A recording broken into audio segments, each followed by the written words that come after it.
Good evening, everyone, and welcome to the regular business meeting of the Commission on Police Practices. It's at 4:31 right now. So we're about to do roll call. Ms. Condi. Okay. All right. Chair Gloria Tran. Here. Thank you. First Vice Chair Dennis Brown. Here. Thank you. Second Vice Chair Doug Case. Here. Thank you. Commissioner Aguilar. Here. Thank you. Commissioner Benitez. Here. Thank you. Commissioner Byer. Here. Okay. Commissioner Kansen is not here yet. Commissioner Harvey. Okay. Commissioner Hilbert. Here. Thank you. Commissioner Momat is not here yet. Commissioner Honore. Here. Thank you. Commissioner Justice. Here. Thank you. Commissioner Diaz is not here yet. Commissioner Rodriguez. Thank you. Commissioner Armentrout is excused. Commissioner Chatsky is excused. Commissioner Robinson is not here yet. Commissioner Lawton is excused. Commissioner Rocha Vasquez is not here yet. Commissioner Ortega, thank you. And Commissioner Dockstader. Thank you so much. That concludes roll call. Thank you, Ms. Condi. Let's look at approving the minutes from the October 1st meeting. So does anyone have any suggested amendments? Commissioner Justice? I would just like the minutes to reflect that I did 3 community presentations on behalf of the CPP. Thank you. Will you please note that, Ms. Condi? Okay. Thank you, Commissioner Justice. Any other amendments? All right, can I have a motion to approve the minutes as amended? Commissioner Hilbert? Oh, he moves to accept the minutes as amended. We have Commissioner Benitez. Seconds. All those in favor, or any discussion? All those in favor? Raise your hands. Okay. Opposed? No abstentions. Okay, thank you so much. Now we move to non-agenda public comment. Actually, it's Miss Obeid. Thank you, Chair. We have one in-person non-agenda public comment. Ms. Francine Maxwell, you have 3 minutes.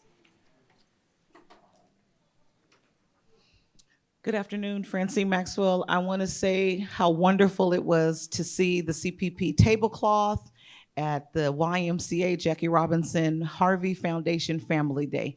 It is very heartwarming when you can walk into an organization event, resource fair, and know that our resource for the CPP was here. So I want to say thank you for that. I also want to make sure we completely understand that things are private, things are secretive, but there has to be another way to celebrate the training that has been done, so that as we're out trying to recruit other citizens to join the CPP, it would make it that much easier. When you have ex-members that are holding office hours to train, it's not a good look when we're trying to recruit CPP. So if we could just highlight and do our social media that celebrates some things about sexual harassment training that you receive, mandated reporting, just different types of training that you all receive from the city so that it helps us in our recruitment. Thank you. Thank you. This concludes in-person public comment. We have one virtual participant, Mr. John Doe. I'm gonna go ahead and allow you to speak. You have 3 minutes. Please unmute. Hello? We can hear you. Go ahead. Okay, I need to make a comment about 4 different certified peace officers, Garrett Edward Sheehan, Alberto Zaragoza, Daniel Neefer, and Kyle Olson, actually Lieutenant Brecht, and Michael Ragsag.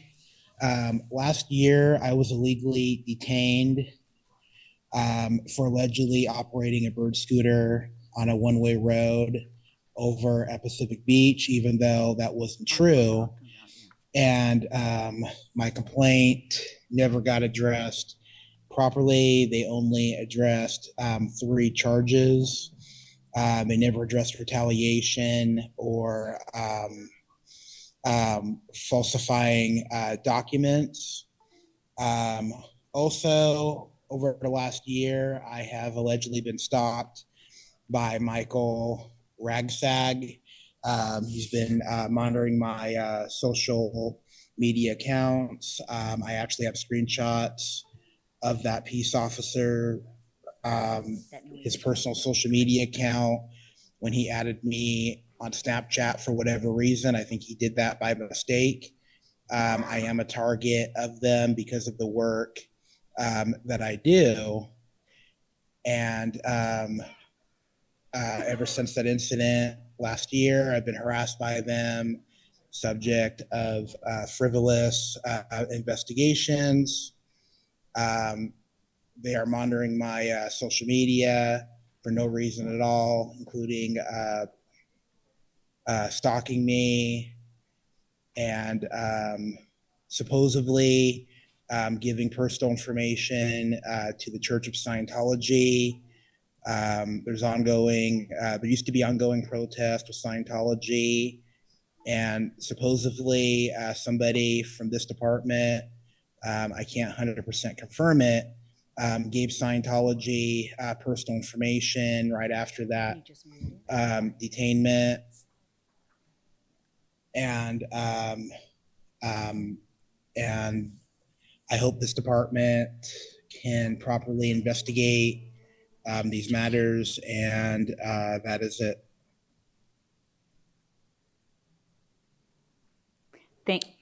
Thank you. This concludes public comment. While we don't respond to non-agenda public comment, we also want to encourage anyone who feels that they've been wronged by the police department to please file a complaint. That's even if it has to be over, if it's a new incident, you can always find more information on the website of the Commission on Police Practices. So thank you to everyone who spoke. All right, so we're moving on to the chair report. I want to share with you that Commissioner Christina Griffin-Jones has resigned from the Commission on Police Practices. We thank her for her time and commitment to the commission. The City Council is now accepting nominations for 3 CPP seats, 2 in the low to moderate income category and 1 in the at-large category. The nomination period is open now through Friday, November 8th at 5 p.m. We encourage anyone who is interested and falls into these categories to apply. More information is on the CPP website. The Pursuit Policy Ad Hoc Committee will present its final recommendations at the next meeting on November 6th. Our policy manager, Mr. Aaron Burgess, has been working closely with the ad hoc committee to finalize the recommendations. As a note, that meeting will be at the Balboa Park location. Since forming our 3 standing committees, the Training and Continuing Education, Community Outreach, and Rules Committee, the chairs are scheduling their first meetings. The Rules Committee is tentatively scheduled for November 7th. The Community Outreach Committee will meet the week of November 18th. As soon as we have these nailed down, we will let you know. The Training Committee is still TBA, and the Executive Committee will likely meet in December. We're going to hold off until the other committees meet so they can report to the Executive Committee what is going on with their committees. Meetings will probably be in the OCPP offices. We're trying to look at Thursday at 4:30 to make it consistent, but if that doesn't work, your committee chairs will reach out to you and let you know when those meetings are. As a reminder to all commissioners, please do not mention any information about case reviews conducted in closed session. Even if you don't mention the name of the complainant or the officer, many times the situation makes the case identifiable, which violates confidentiality. So please be careful. Also, I want to remind you, if you are not able to make it in one of the excused absences, to email myself and Mr. Parker before noon that day, because if we don't have a quorum, we do not want to go through this hours worth of setup and then have to cancel the meeting. So it's out of respect to your fellow commissioners. The Cabinet, Executive Director, Chief Investigator, and Policy Manager attended the National Association of Civilian Oversight of Law Enforcement conference last week. First Vice Chair Dennis Brown and Second Vice Chair Doug Case will share those highlights. Good afternoon. The workshops that we attended were very significant, very numerous. There were actually 26 workshops provided at the NACO convention, and of those, there were 12 different time sessions. The workshops were divided somewhat into police department oversight and prison oversight. I'm going to focus specifically on 3 workshops that stood out to me. One on the history of police oversight, one on group dynamics, and one on trauma. In the history of civilian review, this is not a new phenomenon. The first histories took place in 1928 and began with review of complaints of police misconduct in Los Angeles, California. In 29, there was a Wickersham Commission that investigated law enforcement during Prohibition, interesting. And it policed courts, prisons, and paroles, and probation practices. There has been a number of commissions wanting to begin. New York actually applied for a commission in 1935. It was established finally in 1953. Took 28 years for the New York Commission to be established.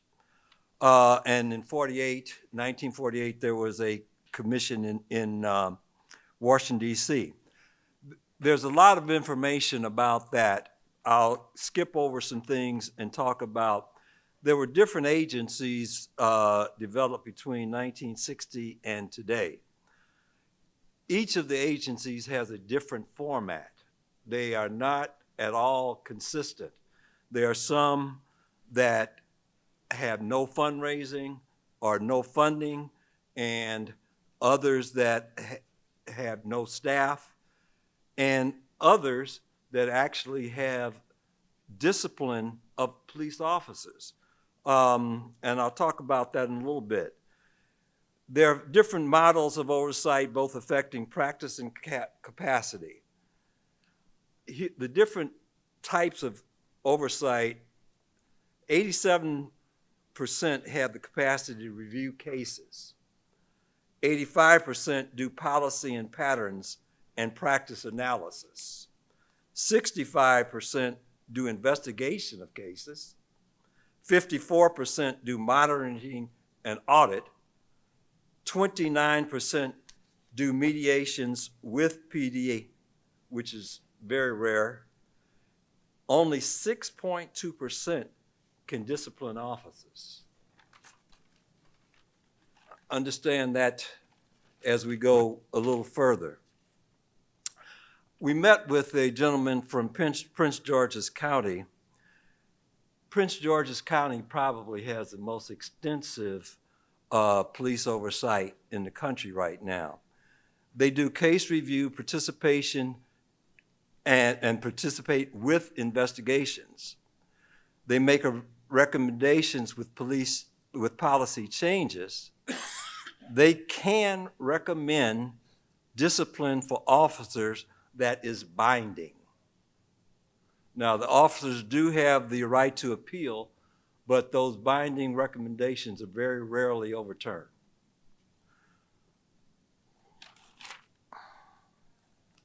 Moving on.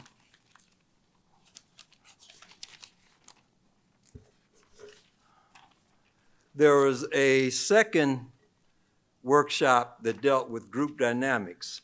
And knowing my background, my background is an MPA and education administrator.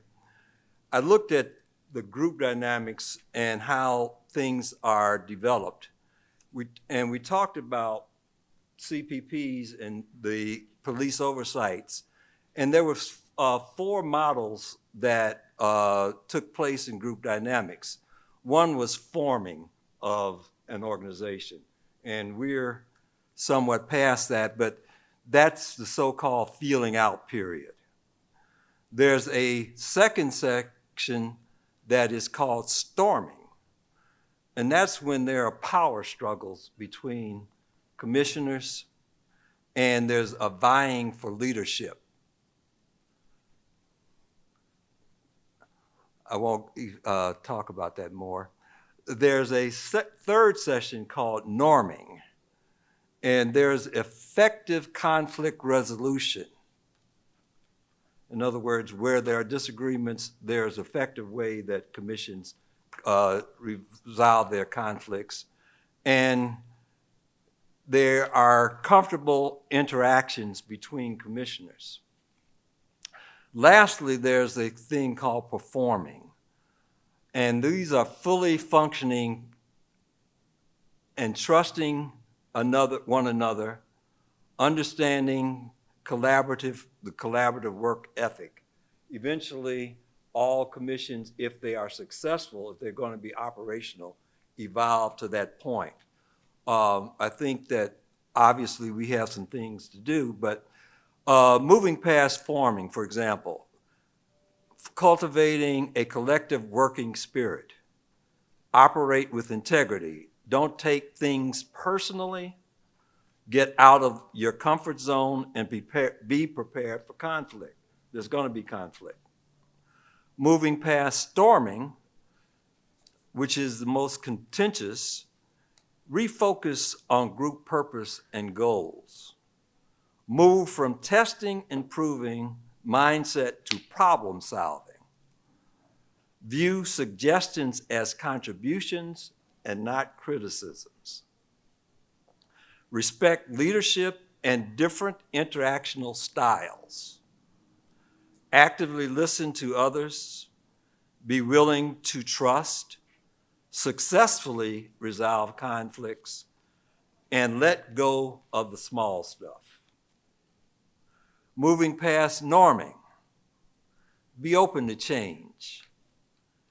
Evaluate group progress and productivity, and position the group to increase productivity.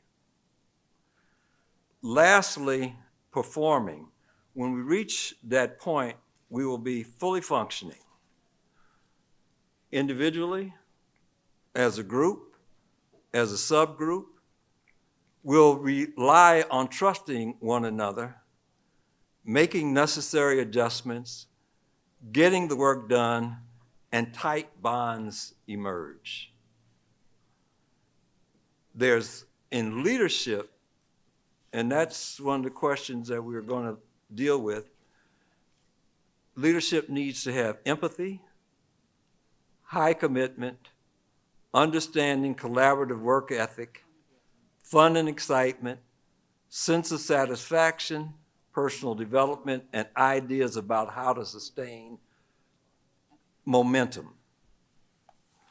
Lastly, we talk about trauma. Our work is challenging work. We review reports, statements, etc., containing distressing information. We watch videos, body-worn cameras, CCTV, etc., containing violence. We experience criticism and attacks from within and without. We're dealing with unrealistic expectations from various stakeholder groups.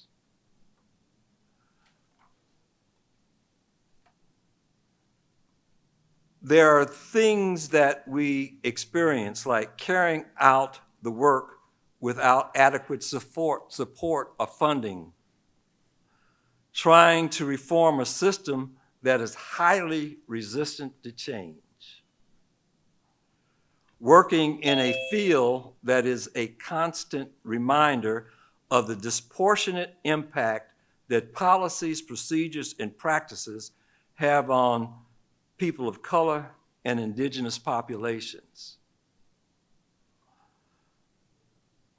and people with disabilities and mental illness. The question becomes, how do we care for ourselves? We talk to each other about your feelings and reactions. This will help relieve stress and help you realize that your feelings are shared by others. We accept help from others in the spirit in which it is given, and whenever possible, take time off and do something you enjoy.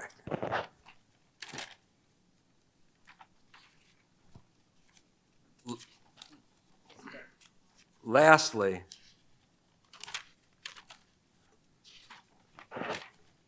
get enough rest.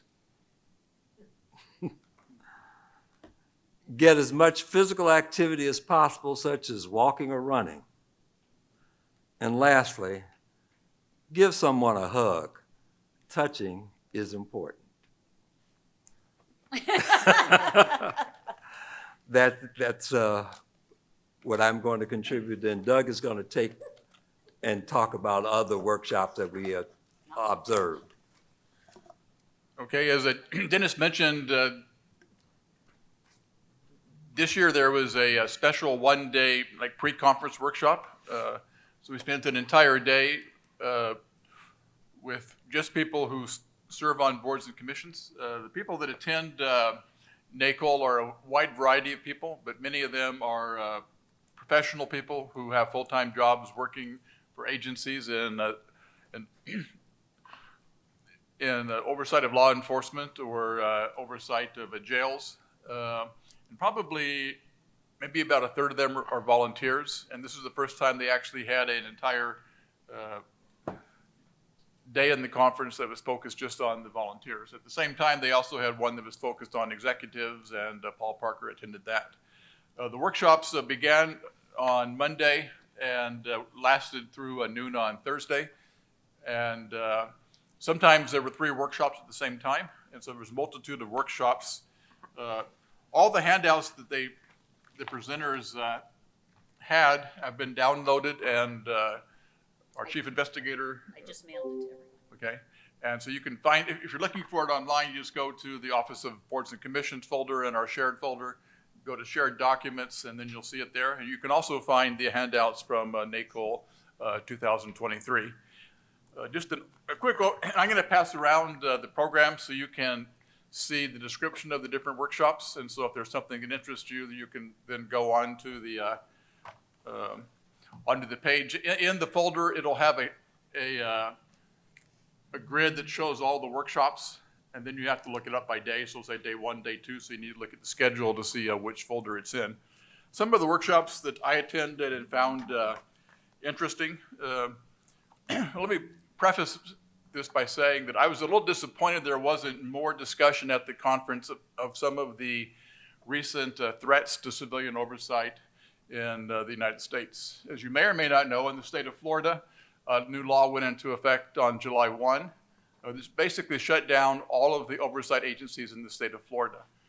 It doesn't allow any civilian oversight to do independent investigations, and they can do independent reviews, but only by panels that have been appointed by the police chief or the sheriff. And so most of the entities in Florida have chosen to shut down and obviously weren't at the conference. And there also have been some additional restrictions that happened previously in Tennessee, in Arizona, and Texas. And so that may be a precursor of things to come. I hope not, but I was hoping there'd be more discussion of that. One of the presentations I found really interesting was a presentation by the Department of Justice, which conducts pattern and practice investigations of police departments that have had problems. During the current administration, I think they said they've done 23 of those. And in the folder, it lists the reports. I found the one from Minneapolis, which they talked about, interesting because it had a section on pretext stops. Unfortunately, in the prior administration, the Trump administration, they only did 1 instead of 23. There was an interesting workshop on what they referred to as public order policing, which was a new term to me, and basically it's First Amendment policies and protest policies. And they spent a lot of time discussing when it's appropriate to declare an unlawful assembly and so forth, so you may be interested in that.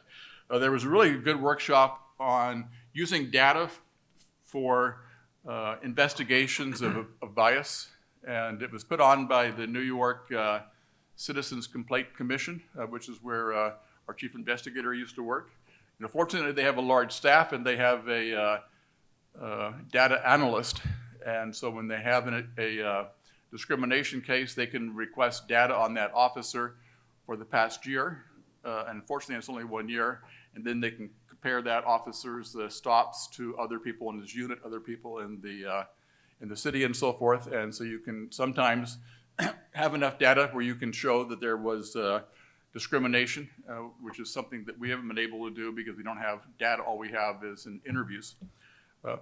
There was a workshop on training, and the interesting thing there is that they held up as a model. They found online our training curriculum, and they presented that as an ideal for other boards and commissions to follow. And so congratulations to our committee for putting that together. Some other interesting ones, there was a workshop on deputy gangs in Los Angeles and also in Chicago. One on storytelling in police oversight, and it was more focused on jails and incarcerated people. A person who spoke had been incarcerated for 30 years, and he now works full-time at a research lab in Los Angeles on their project of storytelling, and so that was very interesting, but he told his story, and it was very, very powerful. And the last workshop I attended was regarding a policing assessment that's put together by the New York NYU policing project, and they have basically piloted it at several departments, including the Metropolitan Police in DC, the Tucson Police, and some others. And they have 100 matrices or standards that good police department should have. Some of them are policies, some of them are training, and so forth.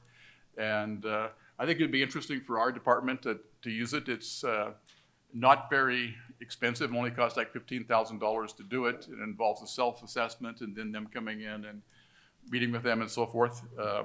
I know we have a lot of things on our plate, and so maybe we ought to wait, but I thought it was very interesting and maybe something that we ought to consider in the future, and at least bring it to the attention of the department for them to maybe utilize the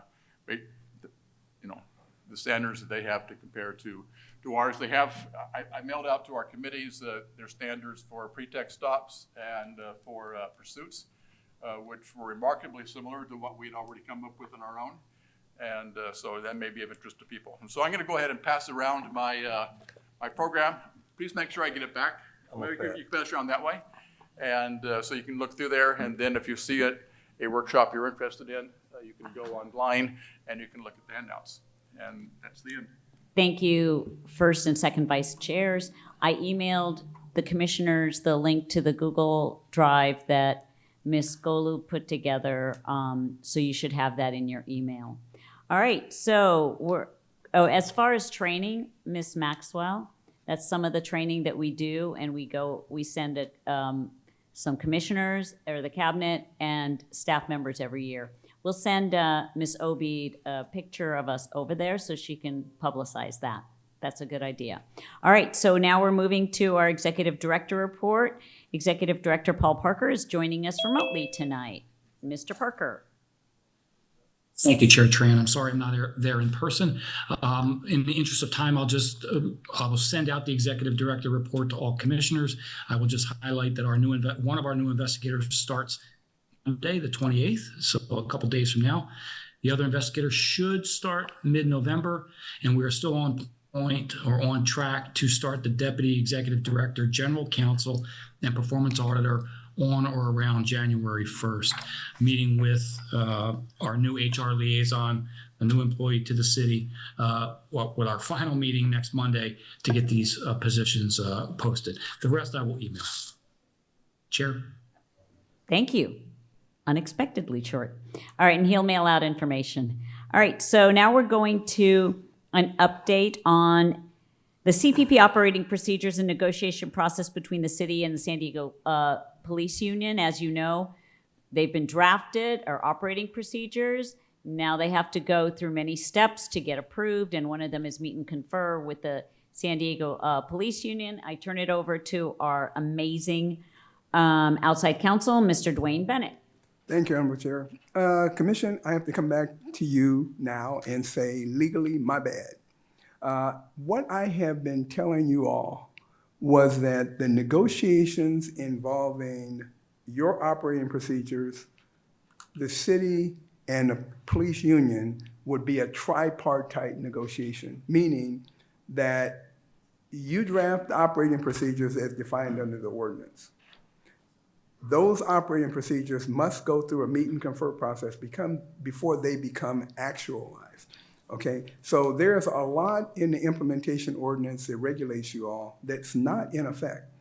Okay, so when you look at the ordinance, it says you have these powers and these powers and these powers. Yes, you will have those powers after you go through meet and confer.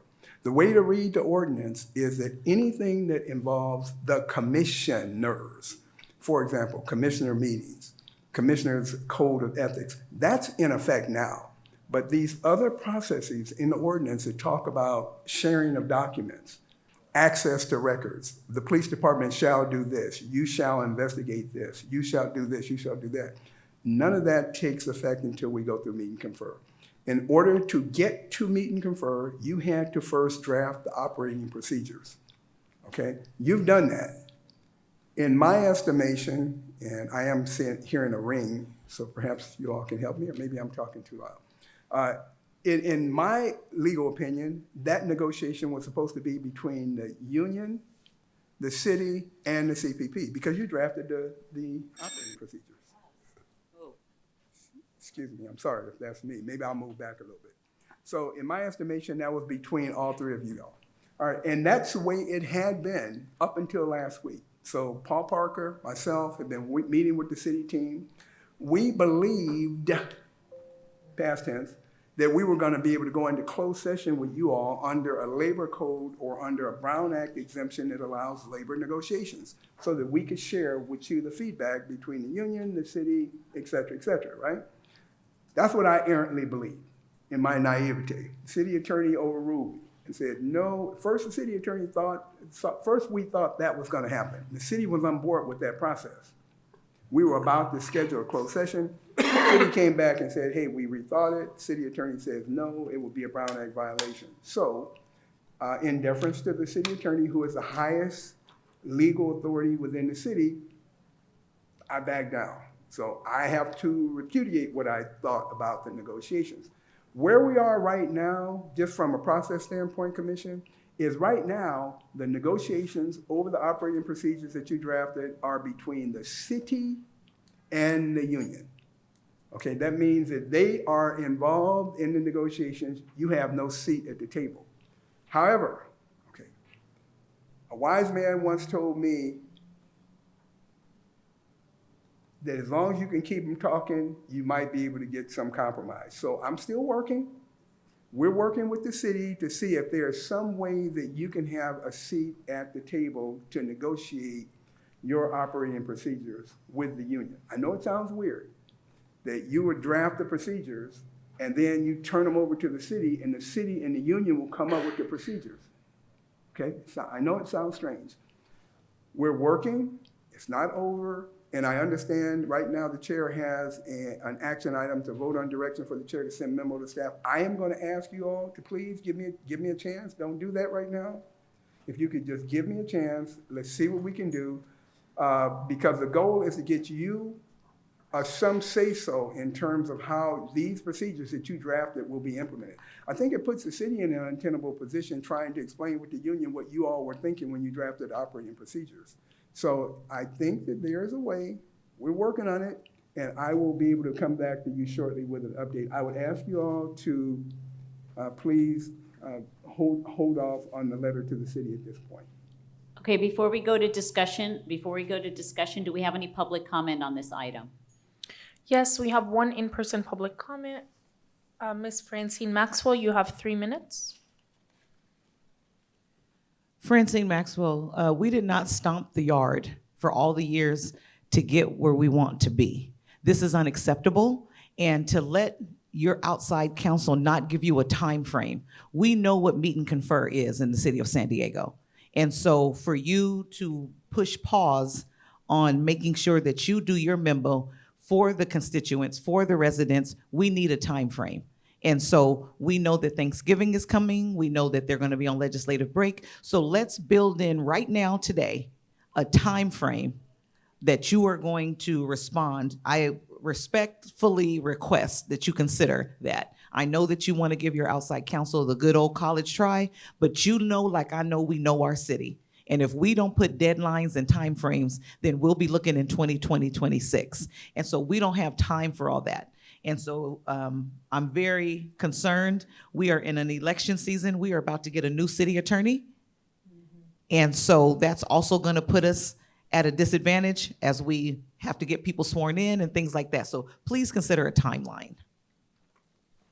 Thank you. We have one, this concludes in-person public comment. We have one virtual public comment as well. Ms. Tasha Williamson, please unmute. You have 3 minutes. Can you guys hear me? Yes, go ahead. Okay, awesome. I just want to echo, like, meet and confer has not been equitable to the community or the Oversight Commission. And they have, and when I say they, I'm talking about the POA, has drawn out meet and confers for many, many months with previous commissions. And I feel like that is their tactic and tool that they purposefully use to delay. And so I hear that you want us to give you time, but I also just want to convey that the community was fed up, which is why you all were created. With the city and the police department and the police union. And so whether you guys decide to give the time to the executive staff so that they can try and get you at the table, or you do the memo, just know this is a game they play. And as they play this game, there are lives at stakes in the communities that you all represent. That you need to fight harder for. The Police Officers Association is not in support of what is right for the community. They are in support of what is right for their officers, and they fight hard for their officers. And I ask that you all fight hard for these communities. Thank you. Thank you. This concludes public comment on this item.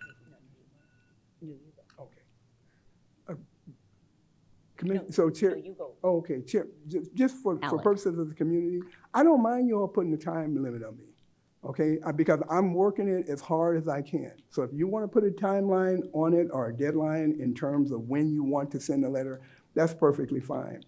And I want to say something else from the standpoint of where the issue is. The issue right now is really not with the union.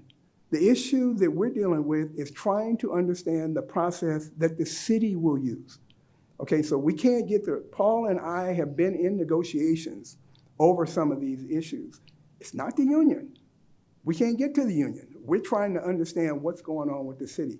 The city, I've had contacts or conversations with folks in the city. I continue to have contact and conversations with folks in the city as well as Paul. We're working it as much as we can. We spent the last 2 or 3 weeks with this. Even when I was on vacation, I was spinning my head trying to figure out this. I think I have a strategy. I believe I have an approach that will get you some input in terms of negotiating in the negotiating posture. But it's going to take me a little bit of time. So put me to the deadline. You know, if you want to put me on the deadline, put me back. I'll bring you back. I will come back on November the 6th with an update. Okay. Okay, we have Commissioner Byer, then second Vice Chair Case. Yeah, I want to echo Ms. Maxwell and Ms. Williamson.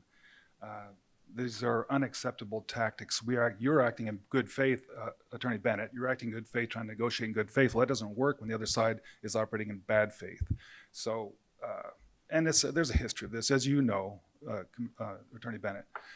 There's past history of bad faith conduct on the side of the PD and the city attorney, and we have a recent history of bad faith conduct. So, to Ms. Maxwell's point, we absolutely need a definite timeline. And please explain, if you can, the practical effect of these delays on our ability to perform as a commission, as an oversight board of the STPD. Can I respond? Well, okay, the practical, look, number one, November the 6th, I'll be back, okay? And if I find out sooner, I'll let you all know, all right? But the pragmatic difficulty is until we get this process done, you can't move forward with the full implementation of the ordinance. So that means that the processes and the procedures relative to investigations can't move forward. The processes and procedures with some of the record exchanges can't move forward. The processes with the independent oversight concept can't move forward. What you'll continue to be able to do is the case review that you're doing. You can agree and disagree, can't make independent findings, can't do that until we get through meet and confer. So the one thing I will tell you also, commissioners, and those of you who've been involved in labor negotiations know they're tedious. And we already have some feedback from the city in terms of the operating procedures you drafted. Paul and his office are working on that. They can fix those aspects and then bring them back to you all so you can see them. The problem that exists right now is that, and this is a discussion I had with the city attorney, you have drafted operating procedures that you think should apply to the CPP. The way it is right now is those operating procedures are being turned over to the city. The city is saying that you are a city commission and that the negotiations are between the city and the POA, not the city, the POA, and the CPP, which is what I had errantly believed and really still think it should be, that it should be tripartite. The city disagrees. So until we can work through that, we're kind of at a standstill in terms of the full implementation of the ordinance, and the full implementation of the ordinance is going to take time anyway. So even if we were to crack this, now there is something that if what I'm thinking, I'm not at liberty to talk about it now, but if what I'm thinking works, it will be a beautiful thing and it'll be able to move us further ahead. I just need a little bit of time. So I'll be back on the 6th to tell you. No, we're going to go to people who haven't spoken yet. Second Vice Chair Case. I'll put you on the list, Commissioner Byer. Okay. Two things. First, with regard to the procedure for the operating procedures, our executive director and Olga, our chief investigator, have been meeting with the city's negotiating team and have been looking over our procedures in preparation for the meeting confer and have made some recommendations. Paul, one of their recommendations is to put all the procedures into one document. And so they are working on preparing that, and then after it's prepared, it'll go back to our ad hoc committee with any, to review and approve any substantive changes, and then come back to the full commission before it goes to the city council. But what I really want to talk about is this is a break in precedence of the city. And if the city attorney is correct, then she gave improper advice last time because it was the very same deputy city attorney. And when we became a commission, we had to have operating procedures in order to operate. And that's why we came up with the interim operating procedures, which allows us to do the case review.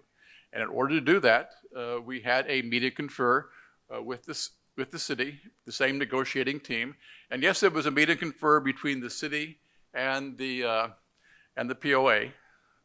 But in the room were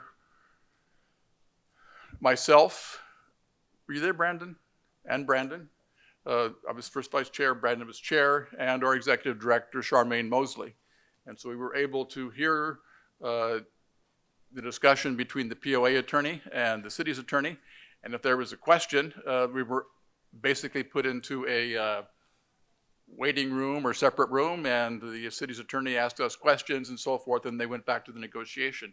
And so even though we didn't negotiate directly, we were in the room and were able to give us our input. And I think that that is essential, that we have our executive director and our council in that room. Otherwise, you're going to have people negotiating on behalf of the city who have zero experience in the civilian oversight of law enforcement, and they're going up against the POA, and it gives the POA an upper hand, and that is totally unacceptable. And so I think that if we're unable to get a negotiated agreement on how to proceed, that with every core of our ability, we should, push this issue, and we can talk about that, when if that time comes. But I think this is a critically important issue for the future of the CPP. And Vice Chair, I do not disagree. I want to also clarify one thing.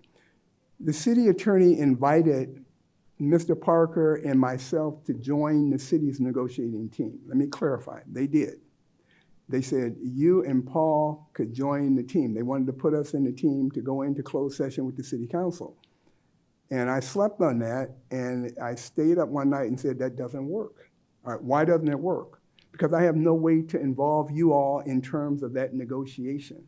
See, if I can't take you into closed session as a commission, if I can't take you into closed session as an attorney, I have no client.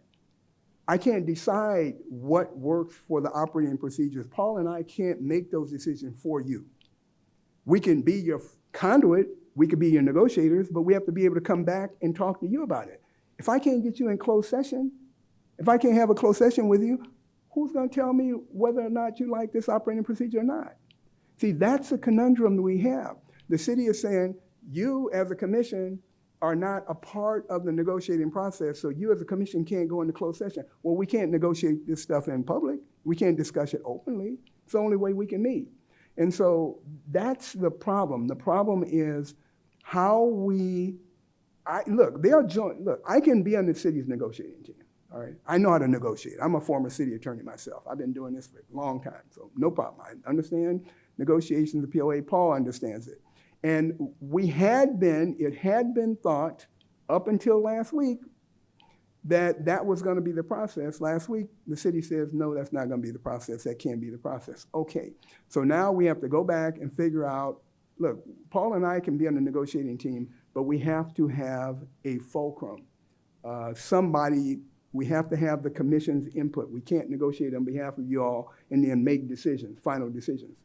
I can't be an attorney without a client. I have to have a client, okay? And we have Mr. Parker and then Commissioner Byer. Mr. Parker?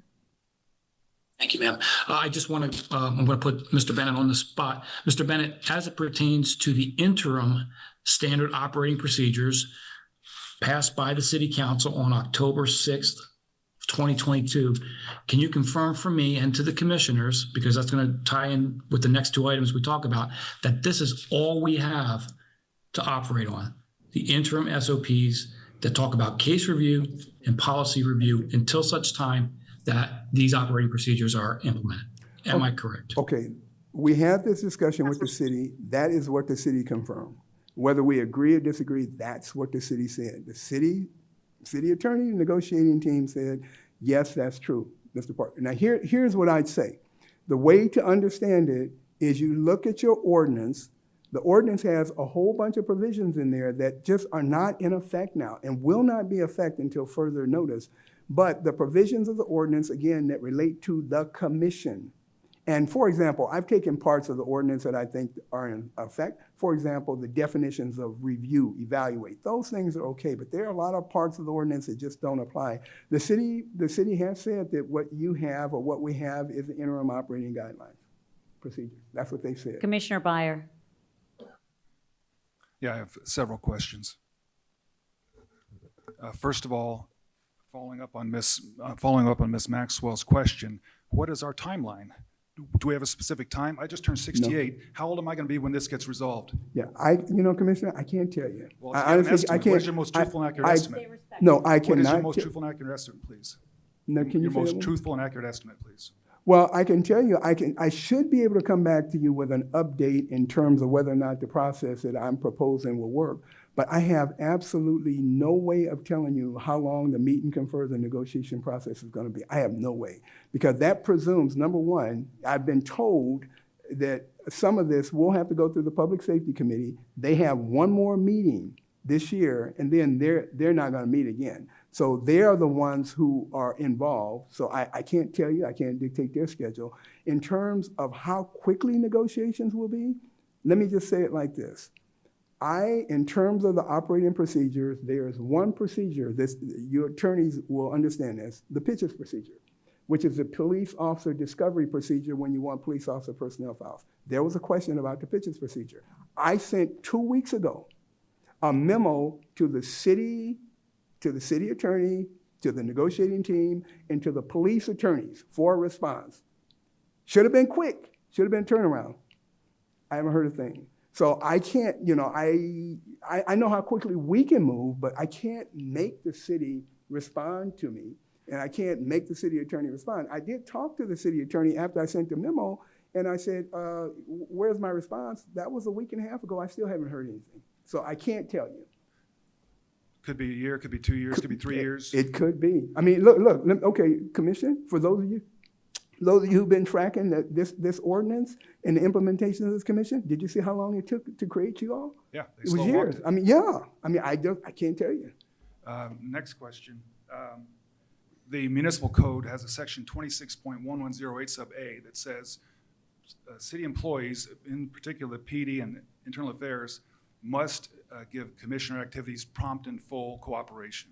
Is that section in effect or no? I would think it is. The question is how they're interpreting prompt and full. I mean, no, I'm not being facetious, but as an attorney, what happens is, I think that they should promptly cooperate, but what that means to them has not been defined. And again, in the ordinance, you remember there are provisions in there in terms of timeframes, 30 days, 10 days, and things like that.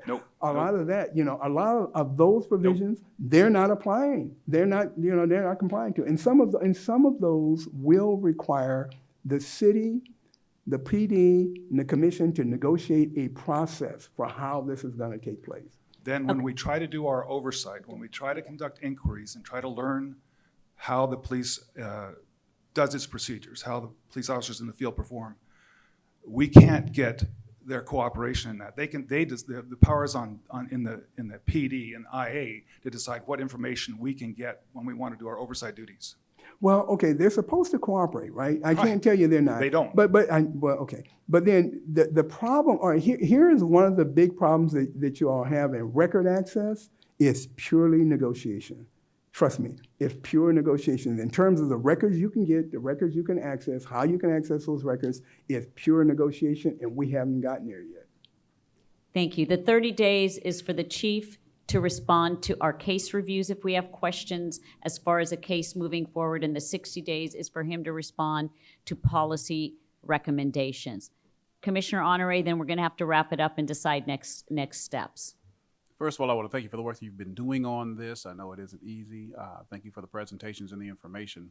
You seem to have stated that there's a problem with the city in terms of where we stand. The problem is not yet with the POA. We haven't gotten there yet. The problem with the city itself. Perhaps you said it and I did not collect it. Could you be very specific about who or where or what department or what? I know you've mentioned the city attorney. Where that roadblock sits, in which office, or if there is a specific person that we can identify. And number two, is the city attorney the highest authority in interpreting the ordinance, or is there a higher legal authority that can tell the city attorney they're misinterpreting the ordinance? Okay, let me answer the last one first. Yes, the city attorney is the highest authority. The city attorney drafts the ordinance, so that would be the person. I don't mean to paint the city in a bad light. I mean, you all have your experiences. Everybody knows that big bureaucracy moves slowly. We have been talking to a city negotiating team, which is comprised of outside counsel, the city HR, the city attorney, and who in HR the city places on the team. I can't tell you where the roadblock is. I can just tell you that the interpretation or the understanding that the negotiators get is, you know, a lot of it is from their lawyers, just like you all hear from me. Just like, I led you astray when I said, hey, you're gonna be in closed session. So my bad, I publicly said, public record, I led you astray. I was wrong. Okay, so just so we have that clear, my bad, legally, my bad. But a lot of the negotiating team takes their leads from their attorneys. So in this particular case, we were planning to go to closed session with you all to update you. We had a scheduled closed session for November the 6th with you all, so you could be updated. The city team was going to join us because their negotiators were going to attend the closed session. They called Paul and said, look, we can't come. The city attorney is telling us no. So I think that what the in terms of where the guidance is coming from, it's coming from the city attorney's office primarily. All right, Commissioner Benitez, a quick question, and then we are wrapping it up. Oh, no, we're No, I already heard that. right. Did you get an explanation, or do you have an understanding of why, if the interim operating procedures, that process was one way, why they are saying that this process would be different? Okay, Commissioner, that's a good question. Okay, so now Vice Chair Case was involved in how they did the interim operating guidelines. What I don't know, and maybe the Vice Chair can tell me, is when you negotiated the interim operating guidelines and you all were at the table, did you go back and have a closed session discussion? Well, I know you didn't have it with me because I wouldn't do that. Did you all go back and as a whole commission then decide that issue, or was it just a small subgroup of you? Yeah. Sorry. It was just a small subgroup of the chair, the first vice chair, and the executive director. But there weren't any substantive issues. Basically, there was a couple of minor technicalities, but it wasn't anything that would have actually required that the commission consider it. That's your answer. So that's your answer. So you see what I mean? So now we have 22 of you. So it's not, you know, so if you all were to tell me, Dwayne, you and Paul go decide it, I wouldn't want to do that. And I because as soon as if I decided it and you didn't like something, you'd blame me. I couldn't do it because an attorney has to have a client. So what happened, the way they did it before was you had a small subgroup of people who made the decision for the CPP, right? Right, Chair? Because yeah, and I was just going to say at the time, the commission. Well, turn it on. Yeah, at the time, the commission had basically approved and authorized Doug and I to act on behalf of the commission because there were not significant changes. There you go. Commissioner Diaz had a quick comment. How can the community do anything about this? Can they become involved, contact their city council member? Because I believe that that's where the change is going to happen, from the community members. Mm-hmm. It's, Any community member can go to Public Safety Committee or to the City Council and speak on the issue. I mean, we're just like I say, we're working on it. I understand you all said you can't give me unfettered discretion and unlimited timeline. I get that, and I can't give it to myself because I have limited time with you all, and I'm trying to finish. I'm trying to get something done. Okay, so I would do everything I can by November the 6th to come back to you with an update in terms of whether or not we have a process. And if we do have a process, the process that I'm anticipating would give you some stake in this negotiation. All right, so the way I see it, we have a couple options. So I'm going to put it out there, and then we'll take some sort, I can't make a motion, but someone can make a motion depending on what goes on, all right? So we can wait till November 6th, see what Mr. Bennett has to update, and then take action. Be aware November 6th is when we're going to present our pursuit recommendations. We're going to spend time on that, and we will probably have more public attendance. Number 2, we can go ahead and vote to have me send a memo to the city leaders. If we did that, I would also recommend sending it to the 2 city attorney candidates. One of them I know well. And to the Union Tribune, where I have some contacts as well. So, I mean, if we're going to do this, we're going to do it right. We're going to do it big. So I see those as a couple different options. Is there anyone who wants to make a motion on a specific option? Commissioner Byer. I move that we use all of our resources to notify every local media entity, daily, weekly, monthly newspapers in every language in San Diego. We notify every TV station. We use our social media, and we contact the city administration, the mayor and his chief of staff, every city council person and their chief of staff, the city manager, COO, Eric Dargan, the city attorney, and the prospective city attorneys. And we tell them that the city is not fulfilling the will of the people. They're obstructing the efforts of this oversight commission. Okay, is that your motion? Is there a second? Okay, I saw both of you, so I'm gonna, okay. Commissioner Rodriguez, now discussion. Is that what we want to do moving forward now, or wait for November 6th? If we decide to go ahead and move forward, you vote yes. Hang on one second. If you want to wait till November 6th, you vote it down. So that's, I'm just presenting it. Commissioner Dockstader.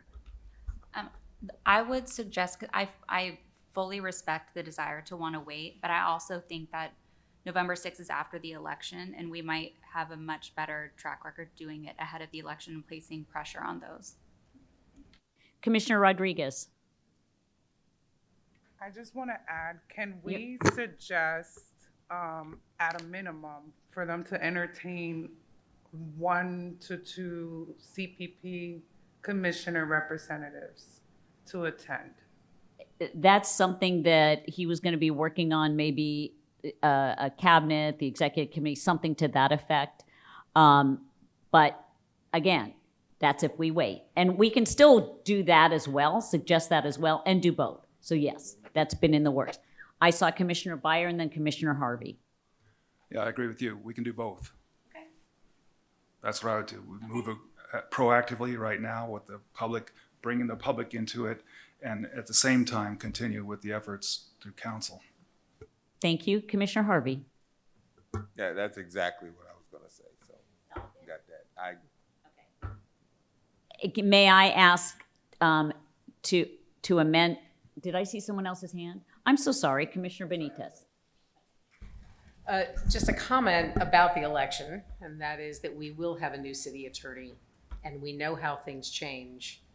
And so I don't disagree that the community should be involved, and really that we've talked for months about how our relationships in the community and with the press will always be our most important strength, I suppose, because we're quite outmatched with the POA and the department.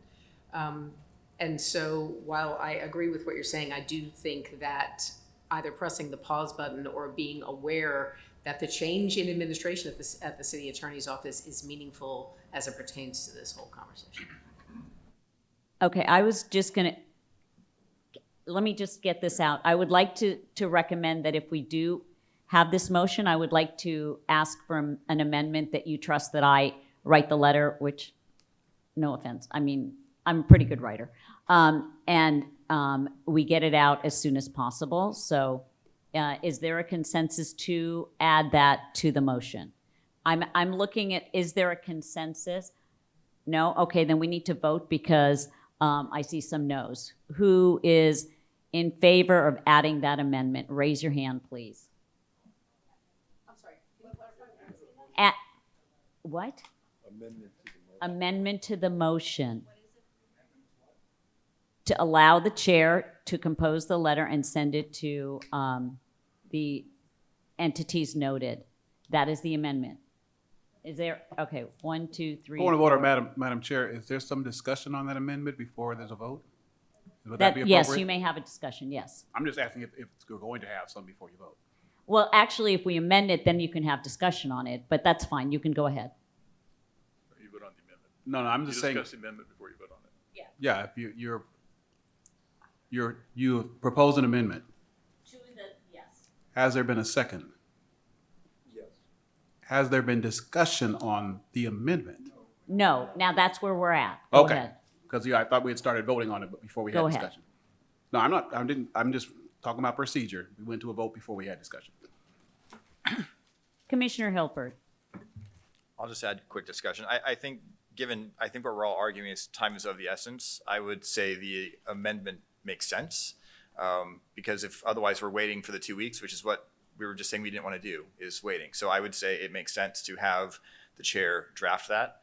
Respectfully, I would ask obviously that we all be CC'd on it once it goes out, but Of course. I think given the time of the essence, I think it's appropriate for the chair to write the memo. Commissioner Byer. I think it should be reviewed before it goes out so we know what it says. Because now we're authorizing you to send a letter and we don't know what it says. It will say what the commission votes for it to say. I can only say what the commissioner votes on. Anybody else? Commissioner Honore. Based on the structure of the motion, the amendment to the motion as it sits, my only request that I'm not going to try to formalize in the form of an amendment is that at least the executive committee and executive director, or the cabinet and the executive director, have an opportunity to review it before it is sent out. The cabinet and the executive director always works together, but yes, I they just will. wanted to make All it right, official. but thank you. All right, is everyone ready to vote on the amendment? All right. To allow the chair to compose the letter and send it out. 1, 2, 3, 4, 5, 6, 7, 8, 9, 10, 11, 12. All right, 12.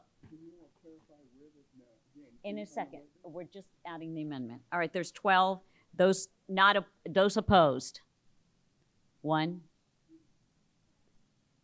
I'm sorry. Are you okay? All right, abstain. 2 abstentions. Okay, so the amendment is added to the motion. Any more discussion on the motion? Go ahead, Commissioner, Second Vice Chair Case. Yeah, it sounds like I'm in the minority, but I think strategically it's better to allow our attorney to try to negotiate a process. 2 weeks is not a long amount of time, and I'd rather save our gunpowder for when we really need it. And if that is unsuccessful, as I already indicated, I think this is a critical issue. But strategically, I think that we should allow our attorney to try to negotiate something that's acceptable to both sides before we send a letter and send it to the world. All right, are we ready to vote on the motion, which is, I'm repeating it for everyone to be sure we're all on the same page, for the chair to compose a letter to go to all city leaders and the 2 city attorney candidates, the media, and any publication that we have contacts with regarding the regarding the slow efforts of the city to begin the negotiations so that we can get our full strength, our full powers. Yes, go ahead. Commissioners, can I just say one thing before you vote? All right, I've asked you, and it's totally up to you, I've just asked you to give me time, okay? Give me until November the 6th before you send out your letter, please. Because a lot of times what you do and what happens in negotiations is when you throw out your global letter to everybody, and you can do it if you want, but I just want to make sure I'm clear in what the vice chair said and asking you just to hold off. Give me until November the 6th. If I don't come back by November the 6th with a satisfactory answer, you can throw it every way you want. What happens is once you do that, there's less incentive for anybody to even talk to me. Once we do it, this is just a part of negotiation. So you all, I submit it to you. I do like I argue with the court. Your Honor, I made my best argument, I submit. All right, one more, Commissioner Harvey. I'm trying to get everyone in, guys. We have to do other things, so I apologize. Yeah. And I understand that request. The thing that I ask is if we draft this letter, if you go ahead on and write this letter, and you still give Mr. Bennett the time so that if he comes back on the 6th and tells us something we don't want to hear, we'll already have the letter and we can send it out. We don't have to wait till after he gives us the news and then draft the letter, which will waste more time, that we can take the time to draft the letter and then give us time to review it exactly. And then if he comes back with something we don't want to hear, then we got it and we can go with it. Commissioner Rodriguez. I honestly don't understand what is the issue to do both. We're just letting the community know what is going on. It wouldn't be a lie. We are moving slow, and at the same time, we can simultaneously let Attorney Bennett try to negotiate. But what we say to the community, to the public, to the media, should not hinder our negotiations. The motion was also to all city leaders. So that will go, that was part of the motion. Again, if you want to vote it down, that's fine. That's what the motion on the floor is that we're voting on. Commissioner Robinson. I've been over here toiling and beating up this commissioner over here, because that's my issue. I feel if we do anything before November 6th, or meaning before our Attorney Bennett's negotiation, that destroys negotiation, and it actually gives a reason of this is why, this is the Browns Act, this takes away the privacy of, that, you know, and I do appreciate getting the letter ready if we don't get any way into the closed session by November 6th. So I'm really with that. I feel that if we blast before a possible negotiation, that will just blow up negotiation. That's just my interpretation. Yes, did you have something? Yeah, I'm not sure how I feel. I think that, are we sort of, not, I hate to use the word afraid, but are we like afraid to ruffle feathers? Is that what's going on here with the POA and the negotiation? It's the city. It's the city. It's not the POA. Okay, the city. I'm sorry. Is that the city attorney in particular? I'm not, Commissioner, I'm not afraid to ruffle feathers because I do that all the time. Really not. Yeah, Well, that's what I'm kind of confused of why all this Yeah. and that it'll blow up. I mean, there It's- were words that were saying that it might blow up in our face and blah, blah, blah. I mean. It's just a negotiating posture. So what happens is you can take your big wad and throw it out to everybody and blast them all you want right now. But then when you're trying to get something, when you're trying to get something done, a lot of times people lose the incentive to try to work with you. And I don't know how to say that except to just say it's a part of a negotiation Is tactic it part of the that I ego? use. Egos? Yeah, it's a part. Well, no, it's a part of a negotiation I'm not process saying that our I team, use. I'm saying the city. Oh, That, I you know, don't- I feel like there is something like that going on. You know, it very well may be. It's just a negotiation posture that I've used. I've never, in the context of my negotiations, I've never used that approach and never found it to be successful. I Yeah. found the other. I could see your point because Maria Elliott has been very controversial, you know, in Okay. many things, but We- I'm not going to say anything more about that.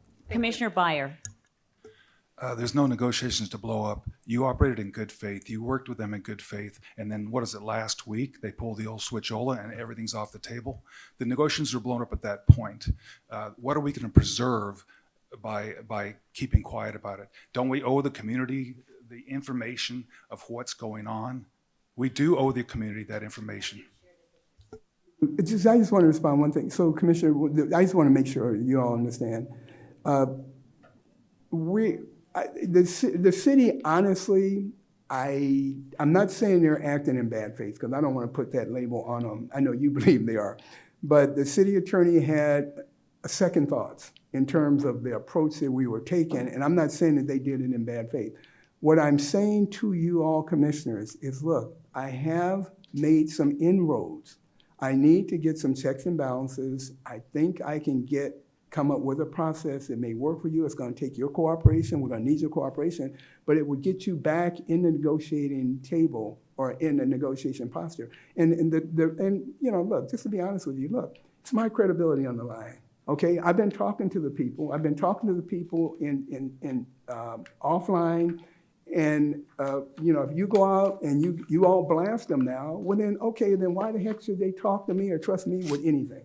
So if I'm your negotiator, you actually put me in a compromised position once I come to you and ask you all, just give me time, just give me 2 weeks, please. I Okay. understand the election and everything, but I can't go back to them once I've had discussions with them and we're working on a process and you blast them and you all do a global email blast and, well then, okay, so why should they talk to me about anything? So that's really the issue as a negotiator. Commissioner Harvey. Okay, and to understand this vote, if the vote passes, what would be the timeline for the letter? When would the letter be sent out?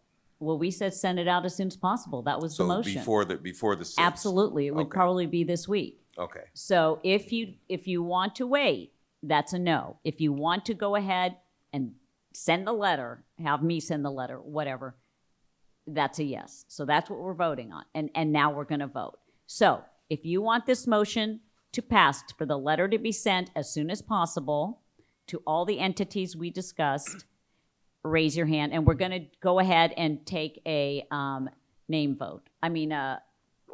Roll call. Let's roll call. Alina, please.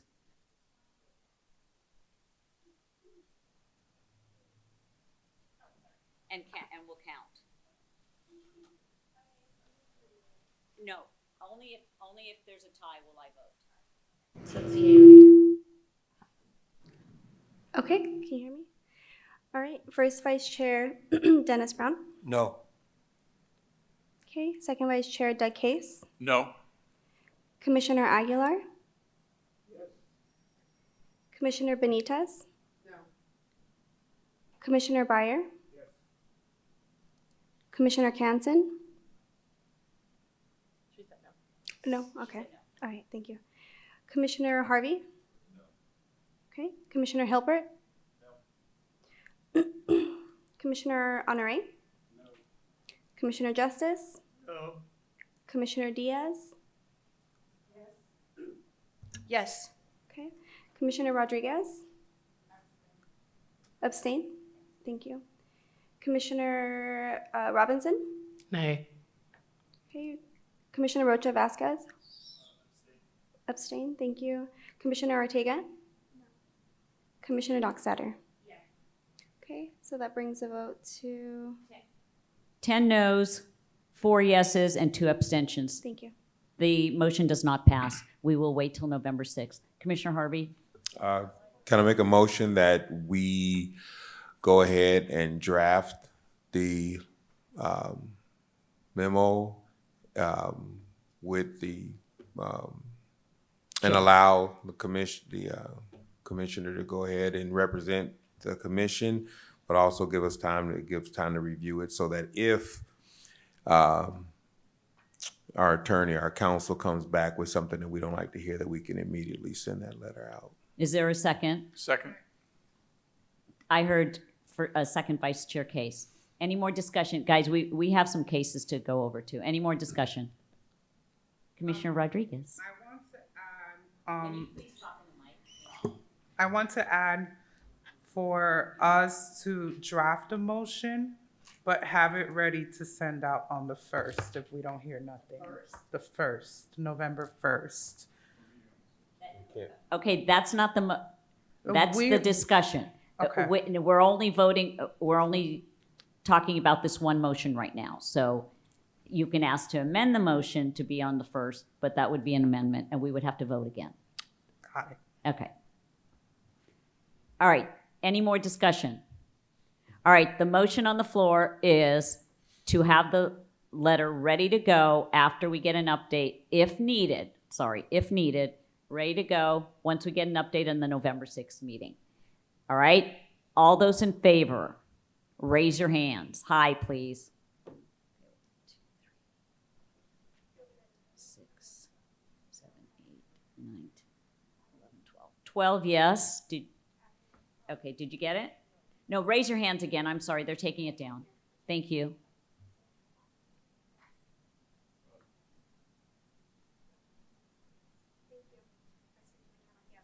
Okay, all those opposed? We have 1 honor it. we're voting Commissioner Diaz on having a letter ready to go after November 6th if the update is not positive. Do you want to vote yes? Yes. Okay, add Commissioner Diaz to the yes. We have a no. Any abstentions? Okay, we have Commissioner Ortega abstaining. All right, thank you for that robust discussion. And now we're moving to the next one. We may have to table some items because we don't want any cases to expire. So we have Executive Director Parker on Internal Affairs Communication. Mr. Parker, take it away. Ma'am. Basically, what we wanted to do was just clarify again for the commissioners what the communication with internal affairs would be for the CPP commissioners. And basically, this is just going to be me going over an email that I sent out on or about September the 6th. But keep in mind everything you folks just talked about and what's in place right now and what's not, what needs to be negotiated and what's not. What I'm about to present to you is in folks' draft procedures to be negotiated. But this is the agreement. This is what the Police Department Internal Affairs is willing to do at this point as far as the communication and getting information to you folks. So just bear with me as I go through this, and then I'll turn it back over. So if the case review group wants questions or has questions, case-related questions, they are free to, of course, complete the question form that's available in the case folder. When they complete that form, Chief Investigator Golub will forward it to Internal Affairs. However, if the issue that the commissioners want to discuss is not clarified in the response, or if you believe, the case review group believes it's going to be more beneficial to actually have a conversation as opposed to writing questions and answers back and forth, then the case review group leader and or the designee should reach out to the IA lieutenant who signed off on the investigation and schedule a meeting, whether it be telephone call, Teams, or Zoom meeting with them. If that's the option that the case review group wants to do, you'd call the main number, identify yourself, ask to have a meeting to discuss the case or the circumstances that you want to discuss.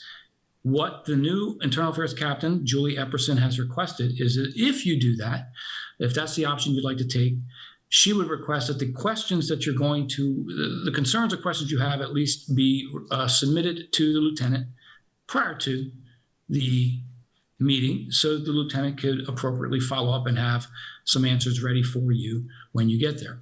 Any emails that you send to Internal Affairs in reference to these procedures or proposed procedures, I should say, or what's in place right now, CC the Chief Investigator, Ms. Golub, and Captain Epperson is willing, after talking to her, she's wanting the feedback from the group tonight and is willing to refine or tweak as the commission sees fit. But ultimately, it's going to be, because we have nothing in place and it's not going through meet and confer, it's going to be kind of what they dictate. And this is what they're wanting right now until that process. So I hope, again, that piggybacks on what we just talked about. So with that, Chair Tran, back to you. Thank you, Executive Director Parker. Is there any public comment? We have no in-person public comment, and I see no hands virtually. Thank you. Thank you. Any discussion? Commissioner Byer. Yeah, this issue has been around since last December, at least. That's when I attempted to contact Internal Affairs to discuss a case we were reviewing because I had many questions about the way the Internal Affairs investigators conducted their inquiry and made their decisions and reached their conclusions. I was told that we can't do that. I'm not allowed to talk to them, even though we are all on the Outlook. We all have all the city employees' emails and work phone numbers. We have the ability to contact them directly. I was told I can't do that. Instead, we use the question form, and the problem with the question form is that there are no controls on when Internal Affairs responds or whether or not they give us a meaningful response. So it has proven to be a complete failure and a waste of time. Then on July 3rd of this year, we got an email from the chief investigator with a proposed protocol for a meeting with Internal Affairs people that was given to us by Internal Affairs. And under this proposed protocol, which has never been put on the agenda and never discussed and never voted on, according to this protocol, Internal Affairs decides who we can talk to when we conduct our oversight activity, when we can talk to that person, and it limits what we can talk about when we talk to that person. And to add insult, Internal Affairs protocol that was given to us on July 3rd devalues us. It says we're to defer to Internal Affairs convenience when we talk to them.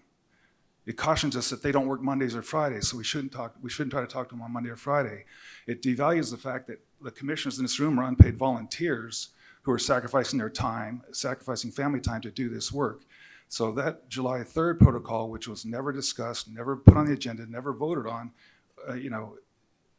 it's harmful to our mission. And this September 6th protocol that the Executive Director Parker just talked about is more the same. It devalues us, it hinders our activity.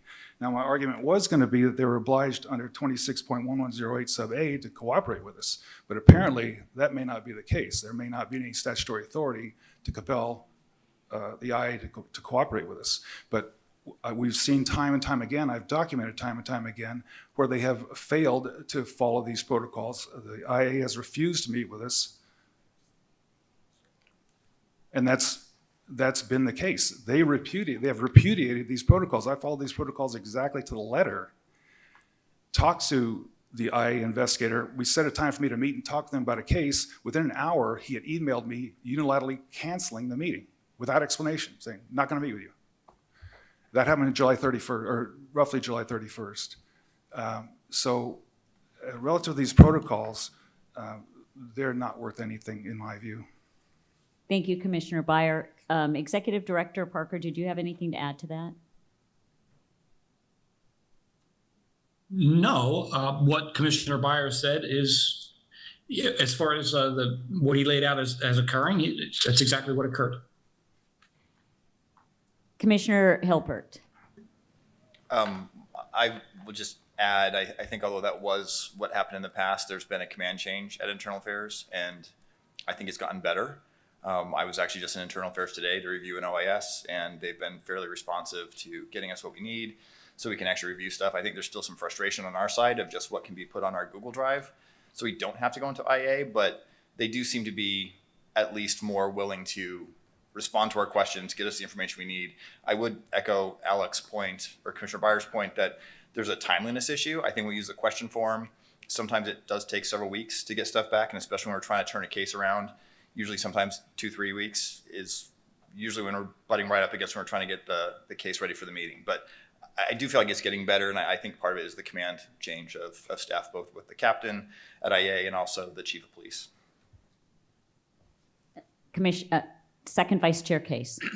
Excuse me. Yeah, I think that the protocol is very workable. I agree that sometimes we don't get timely responses from our written questions, and then the responses are brief and requires back and forth. Although I will say that when the chief investigator has intervened, I get like a response immediately. For example, I've been waiting on a response for 2 weeks. It was a case 2, went to the division. I contacted the chief investigator, and I got a response within the day. But the primary concern we had initially was the inability to have face-to-face meetings. And this gives us the opportunity to simply call IA and request a meeting, and we can have the meeting via Zoom or in person. I also think it's reasonable to let them know what issues we're going to bring up so that they can be prepared for that. That's, common courtesy, and I think makes for more effective meetings. But I think that the agreement that's been worked out with IA is kind of what we need and is much better than it was before. And I think we should attempt to give it a try. And if we have problems with it, that we seek to tweak it. Commissioner Byer. Yeah, we have given it a try. I've been trying since December of 2023 to get cooperation from Internal Affairs to respond to case review questions. They're completely non-responsive. They threw me out when I went up there to talk to them. They would not let me go back and talk to the members of the Internal Affairs. They wouldn't let me introduce myself to the members of the Internal Affairs. They threw me out. And Carmelyn Rivera, the lieutenant in internal affairs, told me, number one, that your board, the CRB, the Community Review Board that Commissioner Hilbert and Commissioner Case were on, had people would go up and meet with the IA. Attorney Bennett told us that was appropriate that we do that. When I tried to do it, they threw me out, and Carmelyn Rivera, lieutenant in internal affairs, told me that if he let me in, then everybody would want to go in, and that would be chaotic. He said that he told me as an aside that there are some members of the commission, if they went into internal affairs, they would be disruptive, which is a direct insult to everybody here. And so I don't want to give them extra time. We've been through 3 IA captains now. We were Dupree, Peterson, and now it's Epperson. And each time we're told to wait and give them more time, let them settle into the job. It never works out. It doesn't happen. So again, these protocols are worthless. We've acted in good faith. Commissioner Hilbert takes the high road every time. He goes to the question form. He follows all the rules. And still, it doesn't pay off. We need to take more direct action. These operating procedures will not work. They've proven that they won't work. Any other comments or discussion? Okay, so there were no action items to be taken on this. We will revisit if and when necessary, and we'll keep in touch with the commissioners and the executive director and see how that's working and get feedback. Please provide your feedback to the executive director and myself so we can keep an eye on what's going on, okay? Now, because we don't want to skimp on cases, if there's a consensus that we do not have commissioner comments at this meeting, we can finish the officer-involved shooting and in-custody death protocol. Is there a consensus, or is there anything that is majorly important? That's what I'm talking about. I'm not going to take... I said, if we continue, if everyone's okay with moving forward and not having commissioner comments, tabling them for next time, then we can go ahead and have time for the officer-involved shooting in custody death protocol. Is there a consensus on that? We don't need a vote. Just, are you guys all okay with that?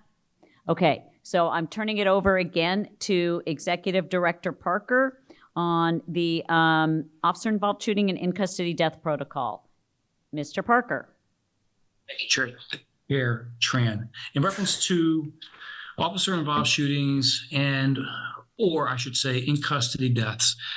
So every time that happens, there is something called, it's a homicide file.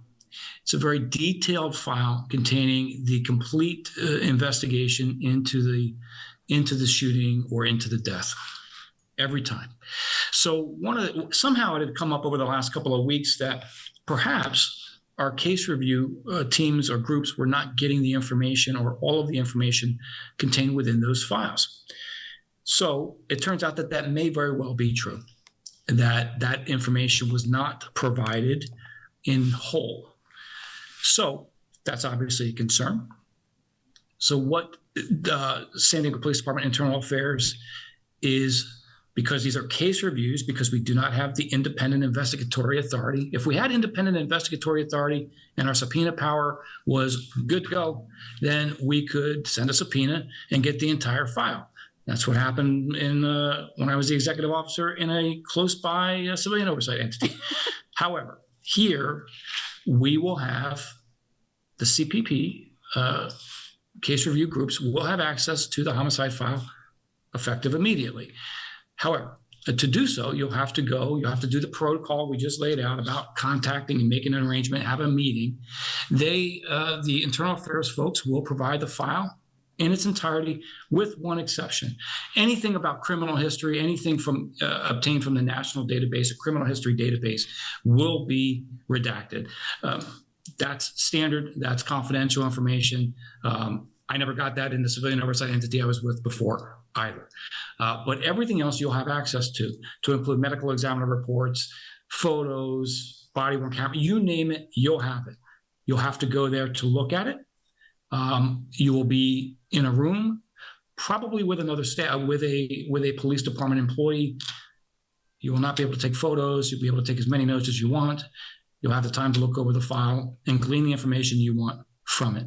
My understanding is, and I'm not going to put anyone specific, well, Yeah, I'll put someone on the spot. My understanding is the commissioner did exactly that today. So I'm curious, because I didn't know that was going to happen, how that worked. But that's the protocol that the police department is doing during this time, that we only have the interim SOPs and case review component. Again, independent investigations, totally different. Subpoena, we'll get the entire file. But right now, you folks have to make the arrangements to go look at it in the presence of, no photos, take notes. With that, Chair, back to you. Thank you. Do we have any public comment about this item? Yes, thank you, Chair. Ms. Francine Maxwell, you have 3 minutes. Francine Maxwell and Canto resident. I think that the CPP needs to sleep on and consider Marnie Van Wolford should be receiving a ton of calls so that she can have a special meeting, because she's the chair of public safety. And what is occurring to you, Marnie doesn't know. And we don't want to fault anybody for not knowing what they don't know, but she has the power to get us another meeting before the end of the year. I want to make sure that everybody is asking extra questions. Every document, is it in that file? Because we have a sheriff that won't talk to the public. She likes to go out the back door when she comes to public meetings. She won't talk to families. So I am not assured that everything is in that file, that you cannot take pictures of, that you can take a whole bunch of copious notes on. So please ask extra questions, especially given that we have the MOU with everybody else. A lot of the community forgets about the MOU, that if there's something that happens in Chula Vista or Lemon Grove, that there's a switcheroo. And so although we are San Diego, we will be looking at Chula Vista things. It doesn't matter. And so, but you want to make sure that everything is there, because if it's the sheriff's department, everything is not there, because we know who our sheriff is. So I just implore you, I thank you for taking time away from your family, volunteering, but also if we can start holding our elected officials accountable, because I bet you they don't know what you're going through. And they're just a phone call away. We elected them to be woken up. We elected them to read your email. So please use our elected officials, because yeah, they're spending a lot of time not knowing the agony that you're going through. And that means the trauma just keeps happening to all of us. Thank you so much. Thank you. We have Ms. Tasha Williamson virtually. You have 3 minutes. You can go ahead and unmute. Hello. We can hear you. Please Okay. proceed. Okay, thank you. It's a delay on my end, so sorry. I just want to say the disrespect for IA to put out a commissioner should not go without nothing being said from this commission. The fact that a lieutenant made a comment that was unprofessional and should be written up for his comment should not go without this commission saying something that people on this commission that come from different types of neighborhoods would be disruptive in a police department that's already chaotic and disruptive itself. I think that you guys should stop allowing this police department to hold you back, to not provide you all the information that you need. And you need to take it to the streets, to the people that put you there. Everybody needs to know the shenanigans that are going on with this police department.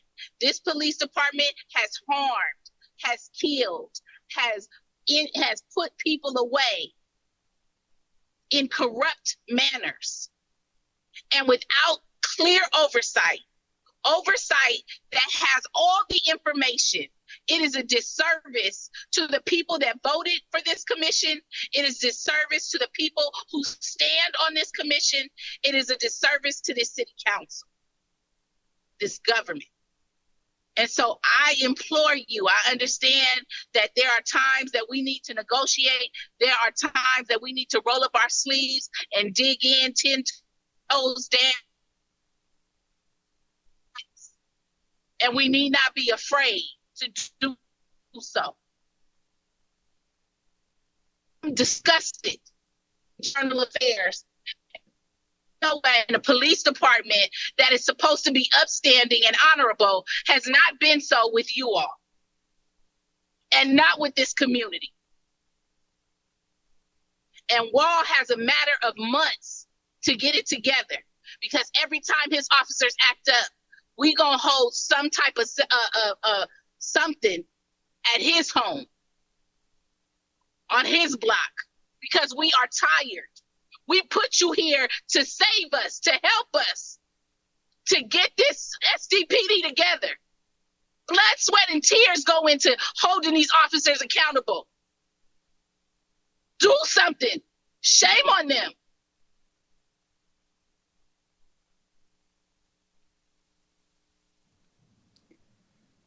Thank you. This concludes public comment. All right, we're going to have some discussion, then we have a vote. And remember, we do have some cases to review, so we don't want any to expire. I have a concern about redacting information, which I don't think it should be redacted. According to the charter, we should not have information redacted unless the police chief actually calls for it to be redacted. I don't see that happening, but that's a concern that I have. Okay, second vice chair case, my apologies. Okay. A little bit of history. This came up at our last meeting with Internal Affairs, and I brought up the issue that we've had a continuing problem of, when we're looking at OIS cases, of not having the entire file. We only have the things that they choose to upload. And oftentimes we don't even know what we don't know, because we don't know what's in the entire case file. All we know is what they provided to us. And as a result of that discussion, they agreed that they would give us access to the entire homicide file. I don't think they needed to agree to it, because we have the right to do it, with the condition that we would look at it in Internal Affairs, which is how we used to do with the CRB. And so this basically does give us access, making an appointment to go see it, and I'm curious to see how that went with Brandon. But after the meeting, Paul and I talked, and it seems to make more sense for them to provide us, by us I mean the CPP, with a copy of the homicide notebook or homicide file, whatever they call it, and for it to be available in the CPP offices. Now, I'm not sure whether it's more convenient to go to CPP or to IA, but I think that under the charter, they're required to give us the information, and that they should be required to provide it to the CPP, to the CPP office, and not require us to go to Internal Affairs. Commissioner Hilpert, and then also be thinking if there's any action you want to vote on as far as a motion to direct for executive director. Go ahead, Commissioner Hilpert. So just as a little bit of history, our team started reviewing the OAS that was assigned to our review team. And I think Doug and I are probably the only ones here who have actually looked at the old files and kind of the old process. And so because of that, I knew the things that were on the Google Drive that we can look at were not the things that we used to be able to have access to. So for example, in the past, if there was an in-custody death or an officer-involved shooting, we also got the medical examiner's report. We got photos of autopsies. We got all that kind of stuff. None of that is... Can I interrupt? Was that uploaded to the Google Drive? Is that what you're saying? No, Okay. Back in the day, we would get this 3 or 4 inch binder that would have a bunch of CDs that we would be in Internal Affairs, and we could use the computer there to review those documents.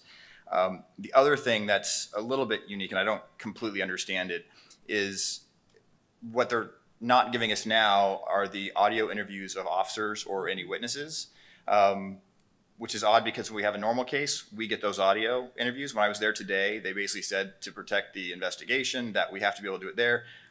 It doesn't make sense to me personally, but whatever. I actually asked if they have a new city attorney that's giving them that advice, because it's different from what we did before. Anyway, moral of the story is we asked to have access to that homicide binder, all the sheriff's information.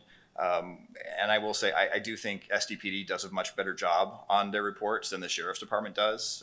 I personally think the sheriff's department reports are kind of messy, and they're a little bit light. I think there should be a lot more information, a lot more detail. But anyway, you can get all that information. You can go in there. You can get access on this a flash drive. You can get access to that. It is a little bit odd because you'll have a detective that basically sits there and watches you on the laptop, which I don't really understand. We've all sworn, to protect the secrecy of the documents. In my case, I've actually done the whole police investigation. I've done the polygraph, which they said we needed to get certain things. It's a little silly in my mind, but there are a couple things that they said that they won't give us access to because I guess you have to take some Department of Justice test or something, which I don't get. But that was, I guess, to have access to things like their criminal history. But we've gotten that on other cases we get. So again, that doesn't make sense to me. And I don't really see how if we get someone who gets pulled over for running a red light and they file a complaint, we get their criminal history, but we can't get it on an officer-involved death. Doesn't make sense. But the process did go well. I mean, they didn't push back on anything. There's a couple things we asked for more information for. What our team did is I said I would go in first, and then I would let the team know, here are the things that I thought were the most important, and we'll try to have the whole team go in, and they can review those documents, and then obviously look at everything they'd like to. But it worked out well, and they were supportive, although I was escorted out of the building when I was done. Thank you. I would also like to point out that we're volunteers. Many of us have full-time jobs and don't have the luxury of going down there during certain hours. So, and the charter guarantees that we have access to everything. Anyway, we need to move forward. Yes, Commissioner, excuse me, Second Vice Chair Case. Go ahead. Sorry, I'd like to make a motion that the commission requests that the Internal Affairs provide homicide notebooks on all officer-involved shootings to the Office of the Commission on Police Practices so the commissioners can go into the commission office to review the binder. Just so you know, we're voting on direction for the executive director to take. So are you saying that the executive director should? Yeah, the request that the executive director Thank you. Make that request. Thank you. Okay, Commissioner Justice seconded. Any more discussion? Yeah, Commissioner Hilbert. Can I just add a friendly amendment that I think that should be without us asking? Because right now I think the process is they're going to wait for us to ask for that binder. And I think we should just get that automatically for everything. We shouldn't have to ask for it. Yeah, that was my intent, yes. Okay, everyone okay with that? Commissioner Harvey? I just want to be clear on why it can't be put on the drive. Yeah, that's a good question. Can we add also why, wait, can we add to the amendment that they first try to seek to put it on the drive and give us a reason why? And then, if not, then they turn it over. Well, actually, we do know the reason why, and that is that the content of the officer-involved shootings are so voluminous. When they actually tried doing it initially when we went to remote, and it took them an entire day to just upload everything to the drive. And that's just a day. I mean, that's just a day. So, okay. Do you want to add that to your amendment if possible, or, well, it's up to. No, I just want to Okay, he doesn't want to add. access to the book. Well, however, go ahead. Oh, thank you. Paul, excuse me, Executive Director Park. Oh, it's fine, ma'am. So just to clarify, and I get the motion. I have asked already for, if it's going to be able to be released from the office. And what I'm being told is that there is no way that they are going to release that file for case review purposes from their office. I agree with the motion, and I'll do it again, but just so everyone knows, that's been asked and answered, and I can make it official if you'd like. I could put it in writing and take it that way, but that's been asked and answered. When we get independent authority, then and only then, at least that's the guidance that I believe that they're getting from their legal counsel, then and only then will be released outside of their custody. In the meantime, they made it very clear. It's not going to happen. But I will gladly go back and put it in writing this time. Okay. Change that motion. Go ahead. You want to amend your motion? Yeah, I want to amend my motion that we send a letter to the Chief of Police making the request on behalf of the commission, and would maybe ask our legal counsel to assist the chair in writing that letter, because as I read the charter, they are required to provide that to us now. And anyway, so I would like to change it, so instead of making a request, that we send a letter to the Chief of Police making the request directly of the chief. Is there a second? Thank you, Commissioner Rodriguez. I was actually going to say our next step is the chief, because I don't buy that either. I don't even know if I'm allowed to talk, but whatever, I'm saying it anyway. Because I think that the buck stops with the chief, and it's time that he understands the frustration that many of us are facing. Sorry, that's my comment. Anybody else, or we're going to take a vote. So now the new amendment is that with the help of the outside counsel, I will send a letter to the chief asking to, what? No, it was, the chair sends it to the chief. The chair communicates with the chief. So you all need to clarify your motion. I was changing He it said from the chair. requesting the Yeah. executive director to the chair sending a letter to the chief. Yeah, he changed the motion. Okay, it's the chair. And with the outside counsel. And so that's what we're voting on. Send it to the chief, talking about how we don't believe we have easy access to the files that we are entitled to through the charter. That's the motion. All those in favor, raise your hands high, please. Are you guys getting it back there, or do you need? Mr. Parker can't hear, guys. Hang on, thank you, Gonzalo. Can you hear now, Paul? No? He still can't hear. Hang on, guys. What? No. Paul lost audio, guys. He can't hear us. Oh, the entire room? 1, 2, 3. Can you hear Paul?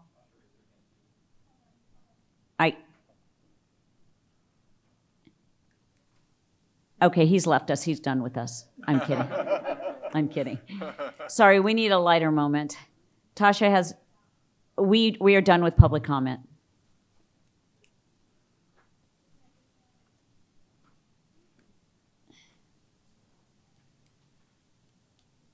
All right, all those in favor, we're voting. All those in favor? He doesn't get to vote. We'll let him know. All right. Opposed? Abstentions? It's unanimous. Okay, thank you. Paul, do you hear us now? What? Okay. All right, so the motion passes. Outside counsel, I'm sure, will stay up all night and write me the letter. All right. Kidding. We will get that out as soon as possible, and you guys will all get a copy after it's sent to the chief. All right. Now we're going into closed session. So we're going to break down for 2 seconds. We need to make it a quick 2 minutes, please, if you need to use the restroom or something. Can I read you in first? Oh, yeah, we need to read into comment. Wait, you can go because we have enough for a quorum. No, it's being recorded, and go ahead. Okay, there'll be a recommendation for closed session under Government Code Section 54-957 to discuss cases and complaints protected under Penal Code Sections 832.5 through 832.8. That will be the recommendation. Is there any public comment for closed? We have no public comment for closed session. Thank you. Thank you for going to closed session. Please, anyone who does not have a confidentiality agreement, please leave the room. Thank you. Thank you. The Commission on Police Practices is back in open session. I turn it over to our outside counsel, Mr. Dwayne Bennett.